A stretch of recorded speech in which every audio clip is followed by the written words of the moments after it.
All right, welcome back to another week of Ghost in the Scene, the only ghost-friendly podcast, certified audio sage. I'm your host Gio, and I'm here with my co-host Rob. How are you doing, Rob? Guys, I'm feeling a better sense of clarity. I have recently decided to purge some ghosts out of my life, so I hope I'm coming to you a little bit more clearly. It's part of our efforts to improve ourselves every day. As hard as we work to become ghost friendly and to purge ourselves from the evil spirits, uh, it's a process that we're all going through, and I appreciate you being here with me on this process. I'm glad I can be here with you all on your process. So, celebrating the accomplishments at this point, even in trying times. There's lots now, lots to come, but I'm glad that I can get rid of at least some negative spirits tonight and be with you all. Wow, powerful words from a very powerful person. And guys, we have a doozy for you. We thought that Disney was at it again with some other things, spaceships and Star Wars. I mean, we have our eyes in a lot of pies, as you would say. But the problem is we only have so many eyes, and Disney keeps on making pies, and it's pie after pie after pie. And I'm starting to wonder, this is like an episode of I Love Lucy, and it's a conveyor belt of pies. So this is one that slipped But by. Gio, pie is never ending. I mean, if we're talking about numbers, which I know that we always get to numbers, you're right. Hmm. Pi is never ending. It's 3.14, and then it goes on forever with different number digits. I mean, some would say it's one of the very cornerstones of mathematics. Lucy said it herself. So Wow. there you go. So what we wanted to talk about was something that slipped beyond us, maybe even flew above our radar, not below the radar, above. Because when you fly, since we are kind of ground bound, things that fly, they're above us. That's above our radar. So something that flew above us is a movie that came out in 2014. We weren't around at that point, but it was a movie called Maleficent. Rob, do you know about Maleficent? Geo, it's in the name, of course. It was a satanic ritual that they called a film. Um, Hmm. and Satanism is also officially a religion as well. So it's, think as you will about Satanism. I won't put any pros cons, uh, you know, on them. But it's definitely a film, obviously that affected me greatly. As I wasn't as sensitive to ghosts at the time, but it with a name like Maleficent, I was like, oh, I don't know, Hmm. doesn't sound good. So I didn't go. Really? Yeah. I'm going to say this. I credit this movie for truly waking me up to the spiritual warfare that plagues this plane of existence and all planes of existence. It was Angelina Jolie's role as Maleficent that got me out of my box. I was in such a little bind, thinking one way, and she made me realize that yes, you can have horns and you can be demonic and be Satan herself, but you can also like people and be nice, and there can be friendly ghosts. Basically, that's kind of what I gleaned from this Maleficent number one. And we weren't a part of a paranormal team at that point, so I didn't have my goggles on. So I didn't have the chance to look at this movie with the precision that I have now. And luckily for us, and maybe not luckily for us, now that we're finding out, they're making a Maleficent 2. So, Rob, I don't know if you're prepared for another go around, the merry-go-round, but they're preparing an entirely new story that's not canon. But because before they had the whole Sleeping Beauty story to fall back on. Now that's over. So this is a whole new story. Do you trust Jolie and her team, or what are you thinking about Disney right now? I mean, Disney is always about big game. You know, uh, you don't Disney when they release the film now. It's not for 2019. It's for 2020 and 2024. So to me, this is just stepping stones. Though what we're really going to see the fireworks is when we're going to see maybe a third one. Of If we want course. to be more, I mean, obviously. So I'm keeping it on my radar, and I don't know, Joe. It's like one that I'm not quite as engaged in, to be honest. I mean, here's what might get you a little more engaged, a little more tintillated. Guys, folks out there, the X's, the O's, this is going to be salivating for you because Maleficent 2 is not just 2. It is called Maleficent, Mistress of Evil. Now, you think, wow, did your nipples get hard a little bit?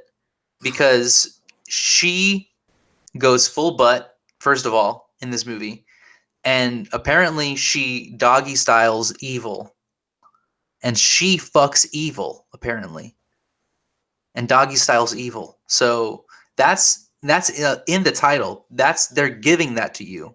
So who knows what they're gonna include in the movie, right? If they're throwing that to us, that's red meat. What's going to be in the movie? It's going to be the deepest of red meat.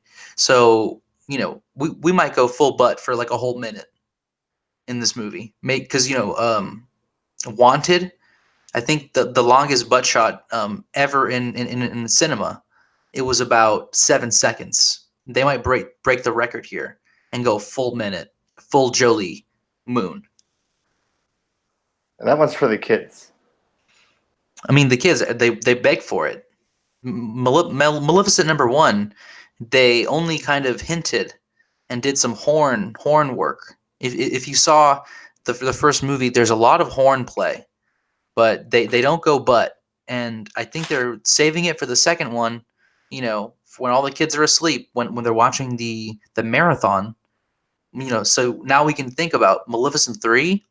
That's going to be very late night in the marathon. Who knows what they're going to try to get away with in the third one. So she might go double doggy style or something.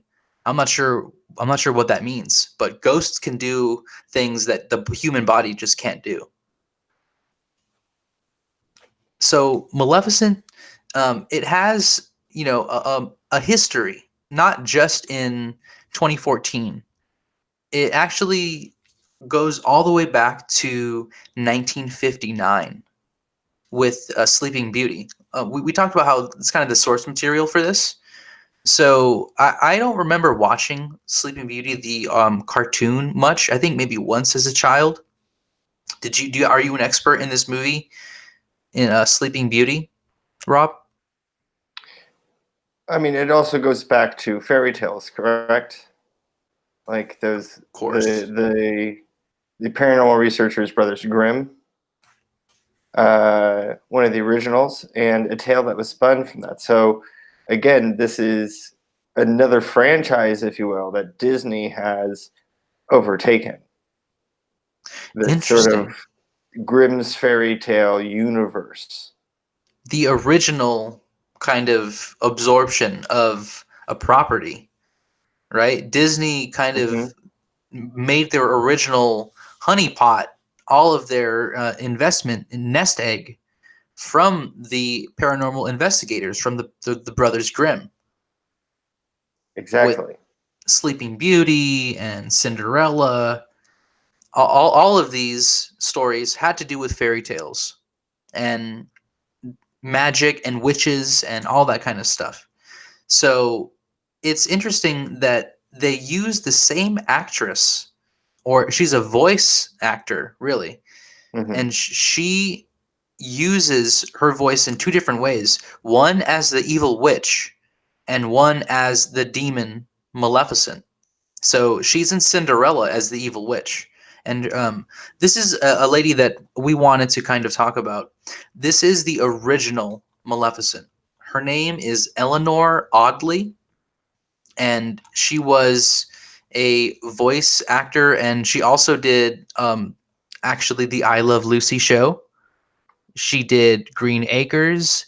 She did a lot of stuff.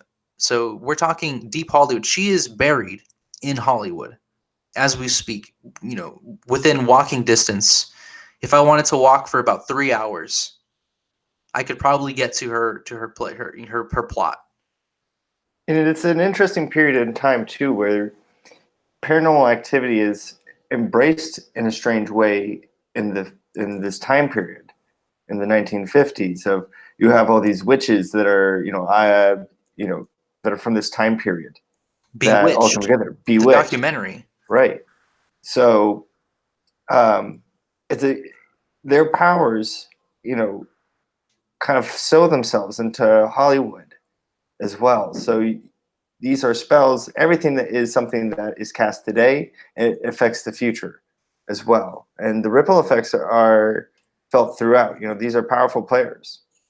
Absolutely. And it's a perfect segue because in these movies, in the Disney movies, Eleanor Audley, they loved her voice so much, had such a character that they even used her face as a model.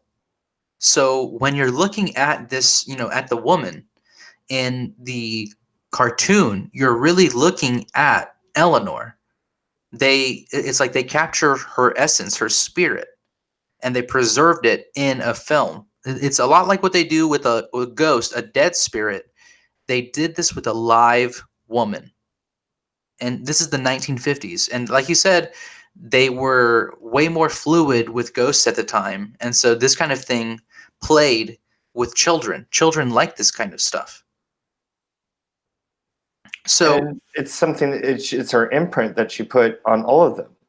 Not only was she in the cartoons, she is you yourself that listening to this podcast may live in California and you may have gone to Disneyland and you may come from other places all around the world and you may have gone to Disneyland or Disney World. or Disney World and you may have looked and gone to the Haunted Mansion and you may have been spoken to by a ghost in an orb. Well, guess whose ghost that was, ladies and gentlemen? You know it. It's Eleanor's. Mm-hmm. You know her Looking you voice. right in the face, Think about speaking this. her spell on you. Before any other ghost is introduced, Eleanor's voice greets all of you. As you all enter the haunted mansion, her voice, and we said it before, we will say it again, a voice is a sound, is a word, is a spell. Okay? Mhm. She is enchanting you with her words. And think about this, when you record something, if you record a spell and they say it perfectly, that means you have that spell perfectly every single time on command. So she could be putting an illusion spell on you.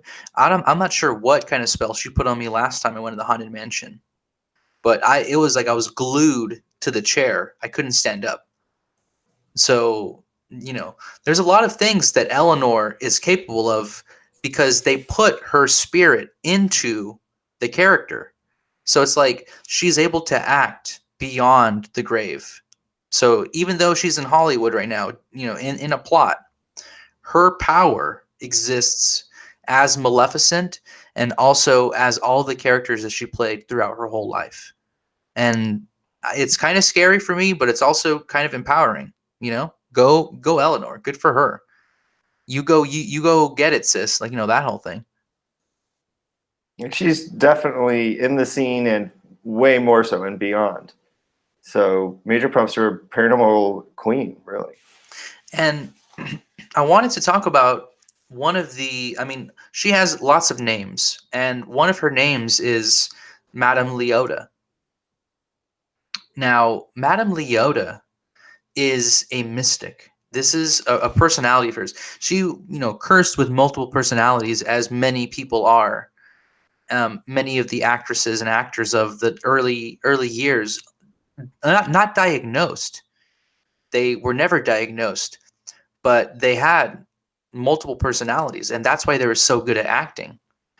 And you could call it possession, you could call it whatever, but one of these was Madame Leota, and we actually have it on a good recommendation that she is the grandmother of actor Ray Liotta. Now, you heard that voice before, Ray Liotta. He has like that kind of gravelly, mean, not really even gravelly. I'm not sure how you would say it. He's a tough guy, you know? He's There in you those go. gangster films that you've all seen from the Yeah. 90s and early 2000s. Big buddies with Martin Scorsese, you know, rubbing shoulders, And Leonardo DiCaprio. possibly rubbing shoulders with ghosts. I think that's Most certainly. I think that's where we're going with this. Because if he is the grandson of a mystic, that must mean that he has some power.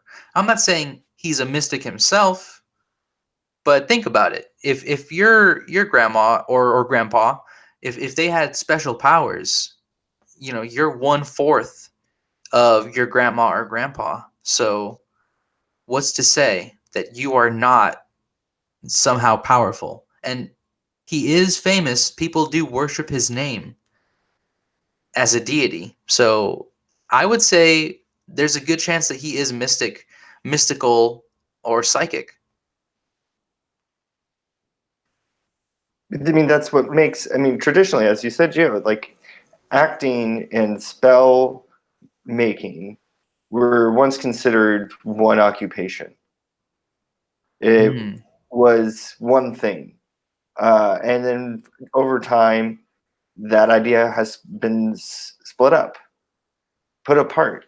And this is really a call back. And I mean, I don't know if the path forward would say, only, every single time you're on stage, you are necessarily conjuring a spell that they have to be the same. But it's interesting to see Ray Liotta's path, coming from this older form of acting and spell making, and one that embraces it as something that is the same.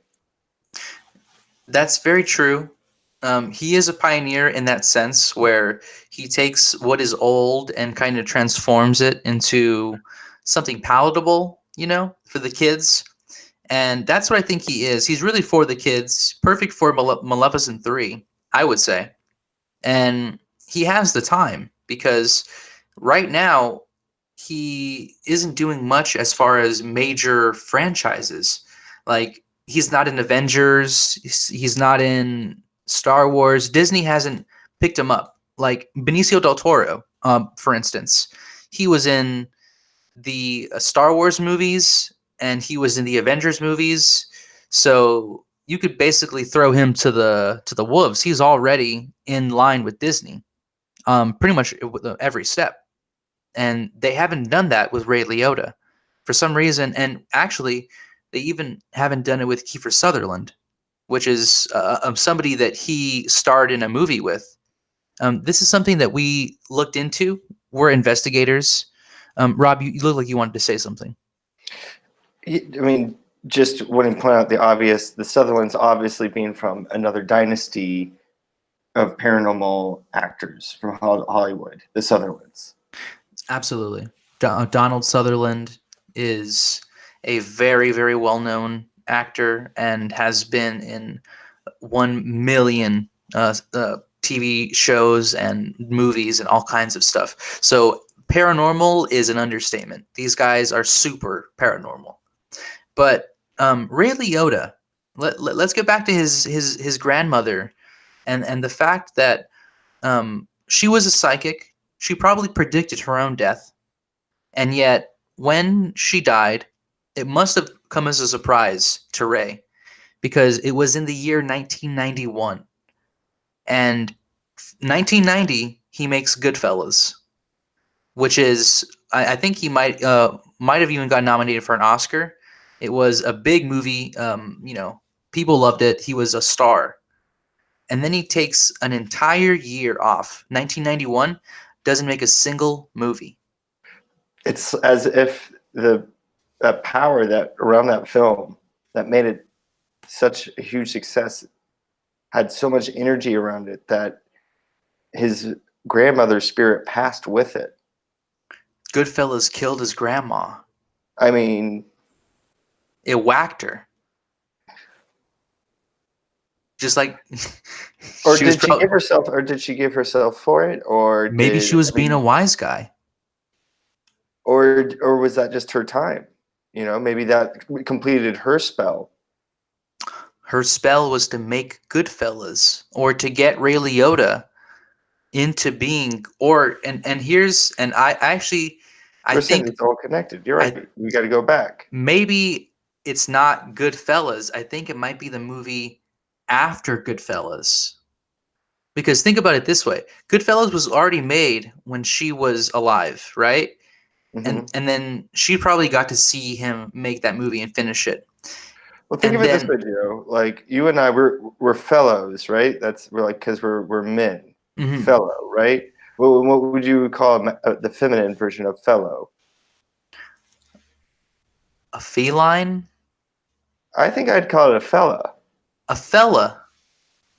Okay, you're right. A fellow, fella. You're right. Good fellas. Good girls, good women is something like that. Hmm. Now, but here's my point that I wanted to make. Now, Ray Liotta in Goodfellas is already made. He makes a success. He's a big star. She wanted that for him. Maybe she did have a spell, but he would have had a million offers, right? And he would have taken the next big movie, right?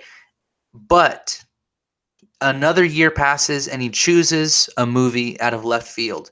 And I think that this was her dying wish because there was all of these movies that he could have chose that would have changed his path, but he had to choose this movie for his life to continue to be as mystical as it is.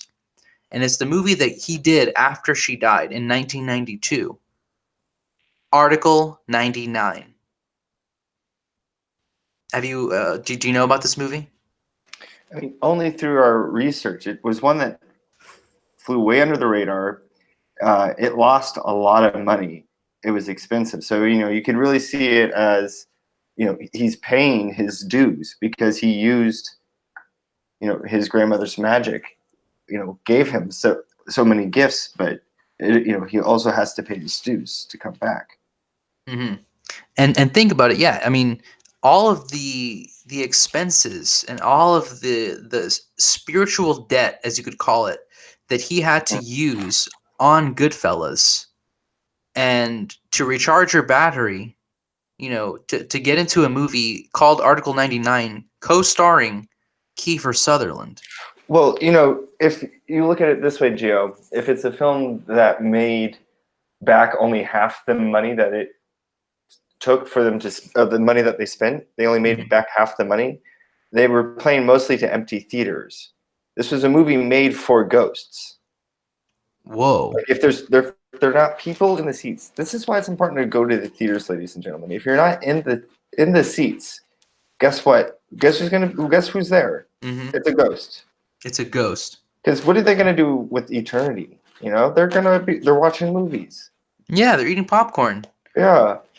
So that is such a great point that you make that they made this with the intention that it was going to be ghost friendly, and Exactly. they got the two most ghost friendly actors that there are. The grandson of a psychic who obviously could see through the silver screen into the audience every time his movie was shown, and he was happy and comfortable with his ghost audience. And then Kiefer Sutherland, the method actor who became a vampire, acted like Johnny Depp, and survived to tell the tale. I mean, Kiefer Sutherland, like we talked about before, is truly a hero of cinema because he was able to ride the edge like with his chopper motorcycle, and he came back and he gave us really good evidence as to the vampire lifestyle, and we wouldn't have that if it not for the Sutherland family. So shout out to Kiefer.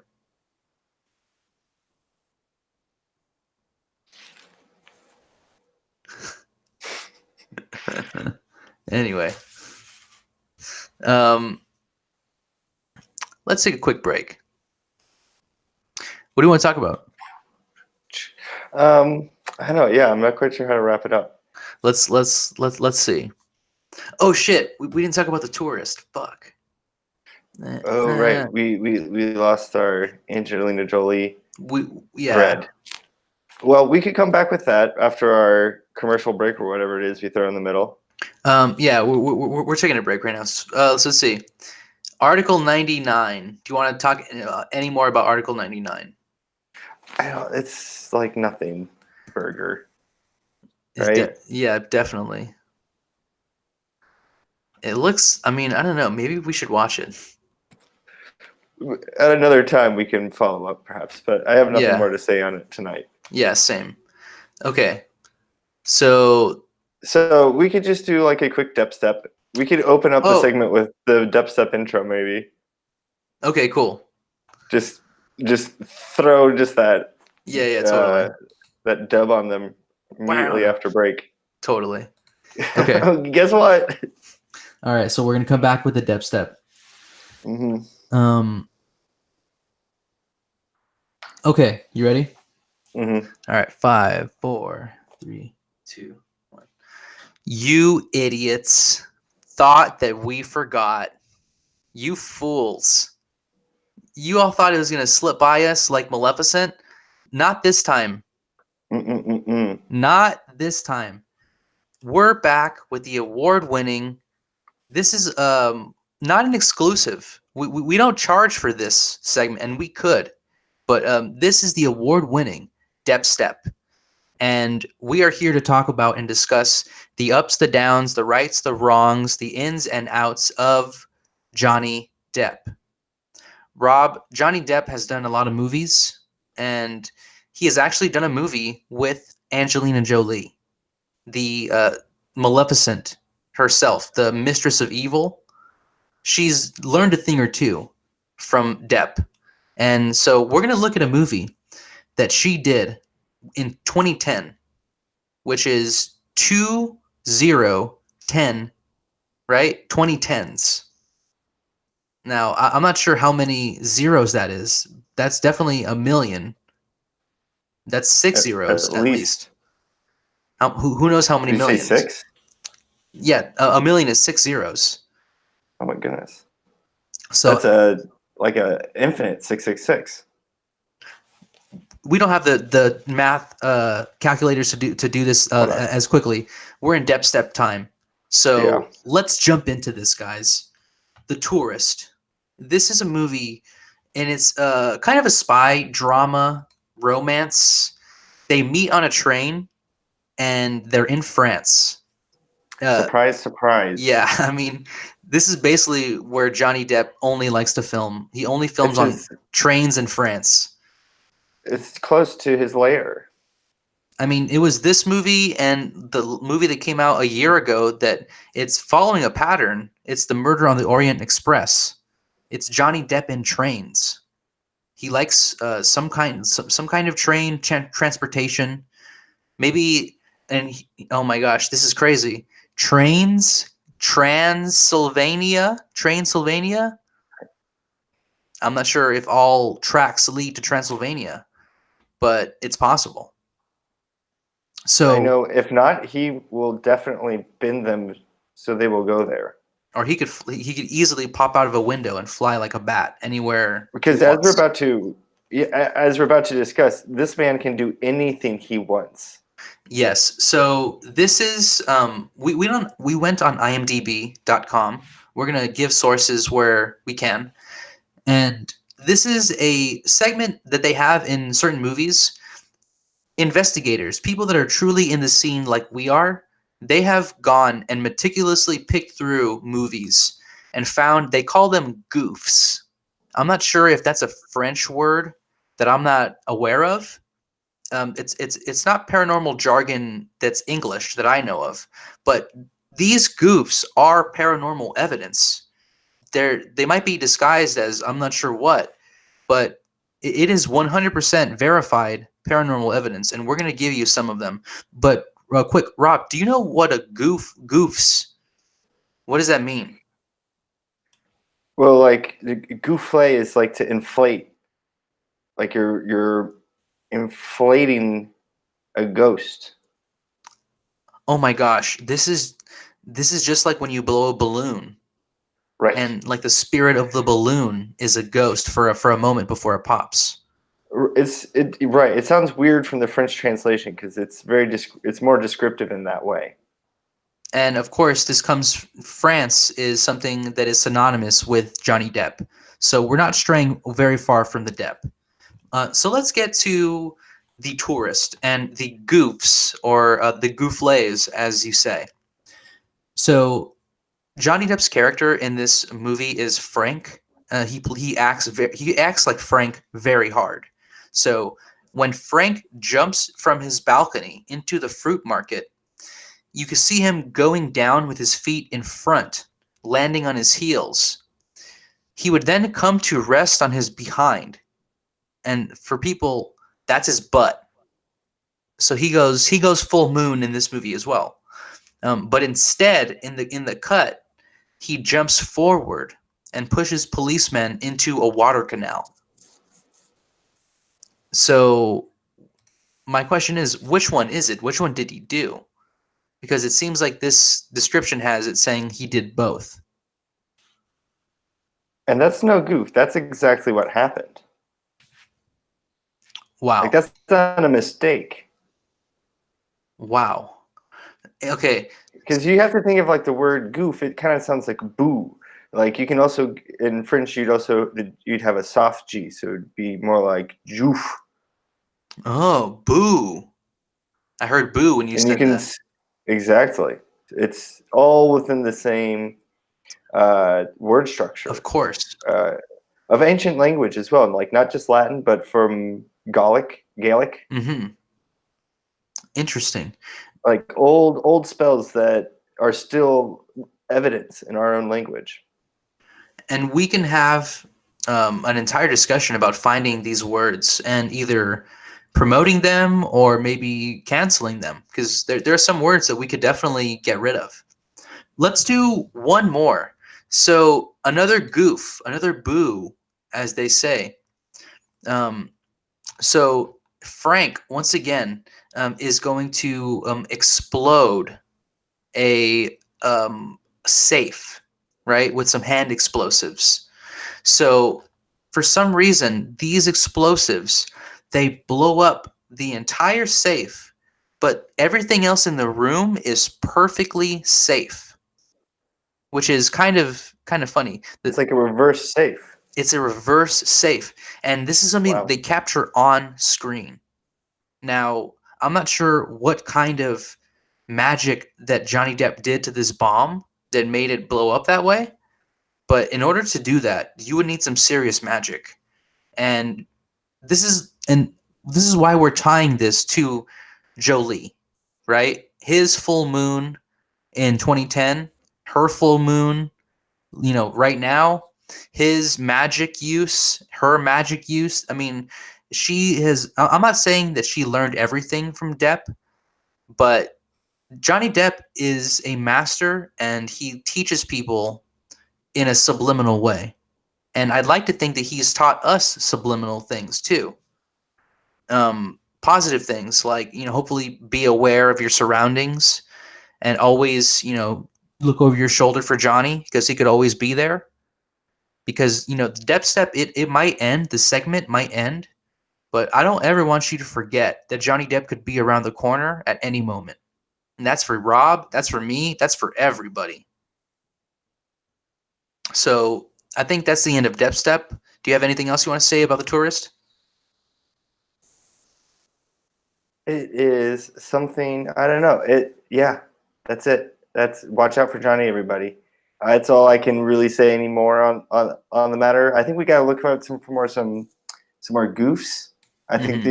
these That's an interesting thread to go on. That's not the last step you've heard, folks. He, as Gio said, he's around. That's right. And there it goes. Depp is constantly. And there you go. There you have it, guys. Another Depp step and another week of Ghost in the Scene in the books. We want to thank all of our sponsors, all of the people that want to support us. We've been getting a lot of emails asking us for Patreon. We're not going to do it. We don't want to give you more content. Frankly, you couldn't handle it, even if we gave it to you.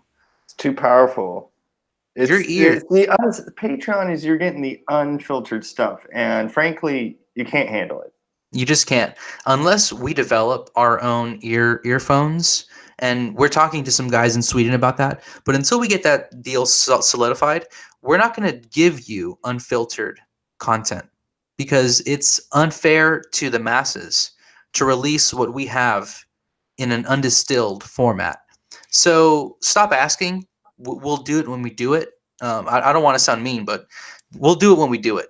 So until next week, enjoy this content while you can. Really squeeze all the juice that you can out of this episode because there was a lot of nuggets that we kind of left as Easter eggs. So really look for those and stay in the scene, guys. Thank you for being with us, everyone. This is a free service first and foremost that we're giving you because we are investigators. We are professionals first, ladies and gents. We are underwritten. So thank you for your enthusiasm. And we want to be able to share that enthusiasm because collectively we are in this together and we want to find the best ways to support each other. But we're going to do that in a safe way because that's ghost friendly. So we hope you guys are out there practicing what you preach and being ghost safe and being in the scene. All right. Take care. We love you. Scene. All right, real quick. This I'm not sure if I want this to be part of an episode. I just want to talk to you. This is ghost related, okay? So, okay. This is gonna be a quick side story, and maybe we'll make it a thing. Okay, real quick intro. Hi everybody. We're doing a quick conversation. It's Gio and Rob. This is a real life ghost story happening to me right now.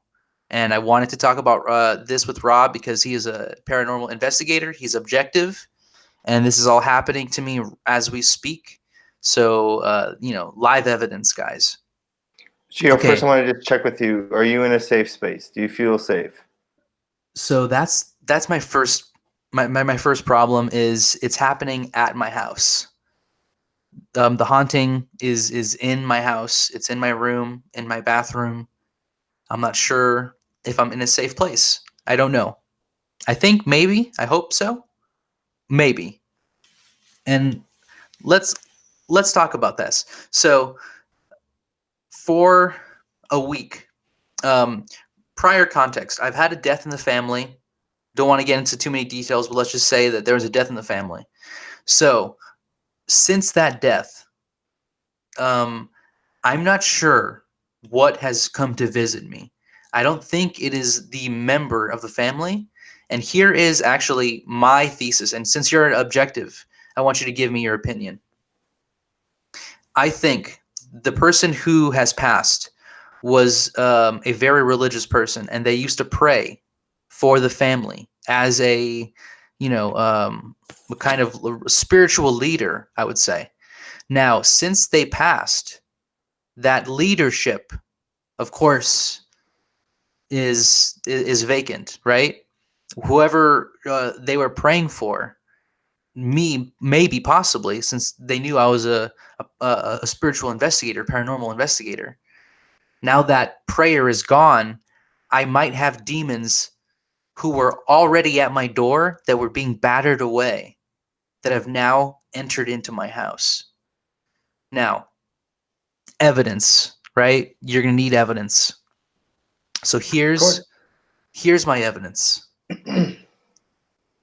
The most recent one that's been happening is the flies. Straight out of like a, poltergeist. Beelzebub. Right? I'm telling you, So every day for the past 2 days, I've woken up and my restroom is swarmed with flies. And I'll go and I'll like kill all of them. And I'll leave for like 10 minutes and I'll come back and it's swarmed with flies. And the window's closed. Like I don't know where the hell There's no these flies. trash. There's no trash. There's no food. There's nothing. Like it's lit. Like like I'm not a dirty person. Like I clean my restroom. Of So there's course. nothing that There's they nothing clogging the sinks, of course. nothing.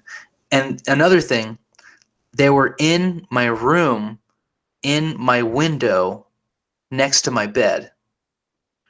Right. I came home from work yesterday, and I closed my window because they were all on the screen. And then today I checked, and there was like 10 of them. Right. All hanging out in my room. I don't know where these flies are coming from, right? That's evidence number one. That's a recent thing. And even while we were filming, I saw a fly across my camera. So there's a fly in here somewhere. So we're saying it could appear at any moment. I mean, they're They come around. and go as Possibly. they will, depending on I have the to spiritual. yes. Yes, Gio, go ahead. I have to continuously kill them, or they multiply. Literally, my house would be swarmed with flies if I wasn't killing all of them. It's a battle that I'm waging right now, physical and spiritual. It almost feels like a Medusa's head, perhaps. You're killing one, and there's 5 that sprout off of it. It's scary. I might have to use some spiritual, some holy water or oil. So one last piece of evidence. Actually, I'll give you two. One that's not mine. My father says he was taking a nap, okay? And he was on his recliner. And as he was dozing off, he felt somebody like touch his toes, almost like tapping his toes to wake him up. And when he woke up, no one was there. Now, that's irrefutable. Gio, I just saw a fly across my face. Exactly. I don't want to go on for much longer. Let me just give you my last piece of evidence. So, I was in my garage. My garage is right next to my like front door, so I can hear people coming in and coming out. And my mailbox is right next to my front door, so I can hear the mailman come.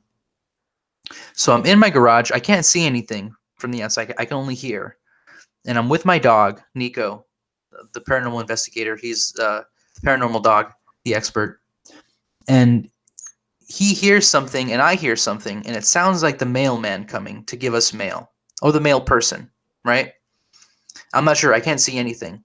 And it's like I hear the mail slot being opened and being closed, like someone's feeding the mail very slowly. And I think, okay, cool. Like 20 seconds pass, and then pause, and then it's like the slot like opens and then closes, and then opens and closes, and then opens and closes. It's like someone's like playing with it, and opening it and closing it. So I get kind of nervous. So I decide to like go to the front door and actually see what's going on. Of course, as soon as I open the door from the garage, the sound stops. I walk outside, there's nobody there. I look in the mailbox, there's no mail. So I don't know what that sound was. And it sounded just like my mailbox.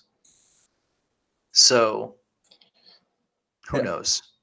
I think it means that someone is obviously trying to communicate with you. They want to send you they're sending you a message, a metaphorical message. In this case, it seems like a very direct and exact message. It's literal. It is, and the flies. I'm not sure what this means. This is going to be a continuing story that is going to be developing. But to be continued, guys. This is a real life ghost story happening to a real life paranormal investigator, and so I felt it only fair that we document this as it's happening, because this might be in the halls of Congress if we get something on tape. So this is for future. This is for the society, for humanity. You know what I'm saying? All right. So what's your assessment? Just that someone's going to send me a message. I mean, they are in the process of doing so. Obviously, with the mailbox. When did that moment happen? That was probably like 4 days ago. And how has that been in relation to the flies? Have they increased, decreased, same? Increased. Increased. Since then, increased.